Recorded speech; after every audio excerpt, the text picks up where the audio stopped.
परंतु आपण वारंवार प्रयत्न केल्यानंतर एक क्षण असा येईल की आता तुम्ही वाचलेली एकही गोष्ट गळून जाणार नाही की बाबा हरकत नाही, आज कमी झालाय, उद्या मात्र तुझा अभ्यास वाढला पाहिजे। त्रासाचं रूपांतर त्यांनी इतक्या सुंदर गोष्टीमध्ये केलेलं आहे, how to convert tension into potential.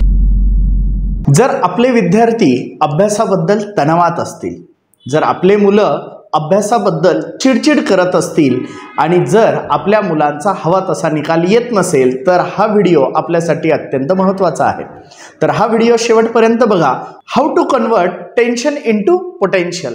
आपल्यामध्ये असणारा जो ताणतणाव आहे त्याचं आपल्या ताकदीमध्ये रूपांतर कसं करावं याचं एक छोटंसं एक्झाम्पल जर आपण घेतलं तर शिंपल्यातील कालवे त्यांच्यामध्ये आलेला एखादा कण, त्याच्यामुळे त्यांना होणारा त्रास आणि त्या त्रासातून मिळवलेलं सोल्युशन म्हणजे आपल्याला सगळ्यांना आवडणारे मोती। म्हणजे त्रासाचं रूपांतर त्यांनी इतक्या सुंदर गोष्टीमध्ये केलेलं आहे। जर हे त्या शिंपल्यातील छोट्याशा कालव्याला जमू शकतं तर आपण तर माणसं आहोत, आपल्याला हे का नको जमायला। बऱ्याचदा मुलं काय करतात, अभ्यासाला सुरुवात करतात, अभ्यास करण्याचा प्रयत्न करतात, परंतु लगेच गिवअप करतात आणि मग गिवअप केलं की मग कुठेतरी त्याचं दुसरं रूपांतर काय असतं। समजा आपण घरामध्ये बोलत असतो की अभ्यास कर अभ्यास कर अभ्यास कर, आता याचा तर अभ्यास होत नाहीये, मग एकीकडे करायला जावं तर होत नाहीये, घरचे मात्र वारंवार म्हणतायत, मग तो मुलगा काय करायला सुरुवात करतो, चिडचिड करायला सुरुवात करतो। खरं तर चिडचिड या वयामध्ये मुलांनी करण्याचं, म्हणजे हा व्हिडिओ खरं तर 9वी ते 12वीच्या मुलांसाठी आहे, तर या वयातील मुलांमध्ये चिडचिड करण्याचं प्रमाण खूप जास्त असतं। बऱ्याचदा पालक आमच्याकडे येतात आणि म्हणतात की सर तो चिडचिड करतोय, तो हे करतोय ते करतोय। खरं तर याचं कारण काय असतं, तर त्या मुलाला अभ्यासामध्ये गोडी नसणे किंवा अभ्यासातली गोडी निर्माण न होणे, निर्माण झाली असेल, प्रयत्न केला असेल तरीही अभ्यासामध्ये लगेच त्याला रिझल्ट न मिळणे, अशी वेगवेगळी कारणं त्याच्या चिडचिडी मागे असतात। मग याच्यामधून आपण मार्ग कसा काढू शकतो, तर सगळ्यात पहिले मी पालकांना सांगेल की आपण आपल्या मुलांना सहकार्य करा, आपण आपल्या मुलांना सपोर्ट करा। जर समजा एखाद्या दिवशी त्याचा अभ्यास कमी झाला असेल तर त्याला हे समजून सांगा की बाबा हरकत नाही, आज कमी झालाय, उद्या मात्र तुझा अभ्यास वाढला पाहिजे।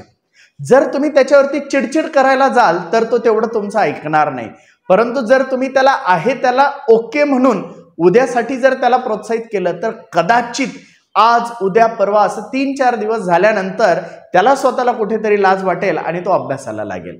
तर या गोष्टी आपल्याला कराव्या लागतील।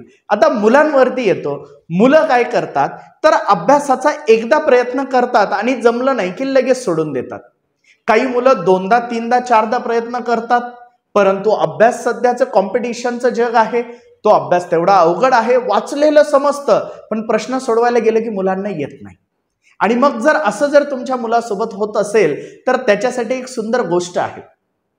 गौतम बुद्धांनी त्यांच्या शिष्यांची परीक्षा घेण्यासाठी एकदा काय केलं, त्यांच्या प्रत्येकाच्या हातात एक एक दुर्डी दिली, आपण चपात्या ठेवतो ना ती दुर्डी दिली आणि काय सांगितलं की बाळांनो, समोर नदी आहे, जायचं आणि तिथून या दुर्डीमध्ये पाणी भरायचं आणि इथला एक रांजण ठेवलेला आहे, हा रांजण तुम्हाला भरायचा आहे।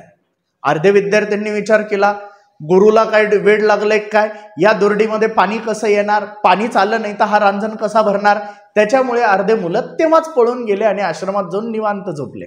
अर्धी मुलांना मात्र काय वाटतं की गुरूंनी सांगितलं म्हणजे आपण करायला पाहिजे, मग ते जातात नदीवरती, दुर्डी पाण्यात बुडवतात, वर काढतात, पाहतात तर काय त्याच्यात एक थेंब पाणी नाही। मग त्यातली अर्धी मुलं काय विचार करतात, खरं तर ते चमत्काराच्या भरोशावरती गेलेले असतात। बरेच आपले विद्यार्थी बघा, एकदा वाचतात आणि परीक्षेला जातात आणि म्हणतात मी टॉप यायला पाहिजे, तशी ही विद्यार्थ्यांची कॅटेगरी। मग यांना लक्षात येतं की एवढ्यानी तर काही होणार नाही, मग तेही नाद सोडतात, आश्रमात जाऊन झोपतात। काही विद्यार्थी मात्र ती दुर्डी उचलायची, त्याच्यात पाणी आलेलं नसलं तरीही रांजणापर्यंत जायचं, झटकायची, परत यायचं, हे काम कंटिन्यू चालू ठेवतात। अजून काही मुलं थकतात आणि जाऊन झोपतात। शेवटी एक शिष्य मात्र हे काम कंटिन्यू करत राहतो। रात्र होते तरी त्याचं ते काम चालू असतं, ती दुर्डी त्याच्याकडून चुकून पाण्यात राहते आणि याला बाजूला हात झोपून घेतो, सकाळी उठतो, ती दुर्डी उचलतो, परत पाण्यामध्ये बुडवतो। आता मात्र ती दुर्डी पाण्याने पूर्ण भरते, कारण ती दुर्डी जी लाकडाची असते ती फुगते आणि फुगल्यानंतर आता मात्र त्याच्यात पाणी यायला लागतं आणि आता रांजण सर सर सर सर भरतो। याच्यातून आपल्या विद्यार्थ्यांनी काय शिकायला पाहिजे तर पहिला जेव्हा आपण प्रयत्न करत असतो अभ्यासाचा तेव्हा सगळं गळून जाणार आहे, परंतु आपण वारंवार वारंवार वारंवार प्रयत्न केल्यानंतर एक क्षण असा येईल की आता तुम्ही वाचलेली एकही गोष्ट गळून जाणार नाहीये, आता तुम्ही सराव केलेला एकही प्रश्न तुम्ही विसरणार नाहीये आणि आता मात्र तुमचा ज्ञानाचा रांजण हा झरझर भरणार आहे।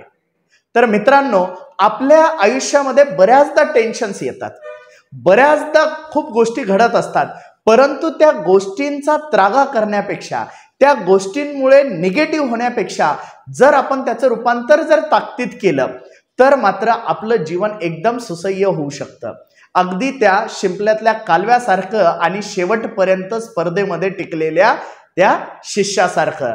तर मी आशा करतो की याच्यानंतर मात्र तुम्ही सगळे या गोष्टींना लक्षात ठेवाल। धन्यवाद।